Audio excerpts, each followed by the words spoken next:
আউযুবিল্লাহি মিনাশ শাইতানির রাজিম। বিসমিল্লাহির রহমানির রহিম।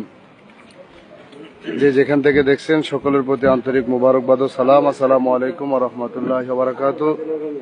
আপনারা জানেন, সে বন্যার শুরু থেকে জাকের পার্টির মহামান্য চেয়ারম্যান মহোদয়ের হুকুম মাথায় নিয়ে সারা বাংলাদেশের যে সমস্ত অঞ্চলে বন্যা কবলিত মানুষগুলো পানিবন্দী হয়ে গিয়েছে, জাকের পার্টি তাদের পাশে ছিল। সেই ধারাবাহিকতায় বনানী জাকের পার্টি কেন্দ্রীয় কার্যালয় থেকে প্রতিটা দুর্যোগপূর্ণ স্থানে লঙ্গরখানা তৈরি করা হয়েছে। সেখান থেকে খাবার দেওয়া হচ্ছে, রান্না করে খাবার খাওয়ানো হচ্ছে। তো আজকে আবার বনানীতে আপনারা দেখতে পাচ্ছেন জাকের পার্টি যে 24টি সহযোগী সংগঠন, এই সহযোগী সংগঠনের ভাইরা মিলেই এই মেহমান খানার জন্য আঞ্জাম দিচ্ছে। আজকে এই দেখছেন আপনারা ডাল নিয়ে অলরেডি বাজার থেকে শত শত বস্তা ডাল ইতিমধ্যে বনানীতে আসছে। আমি আপনাদেরকে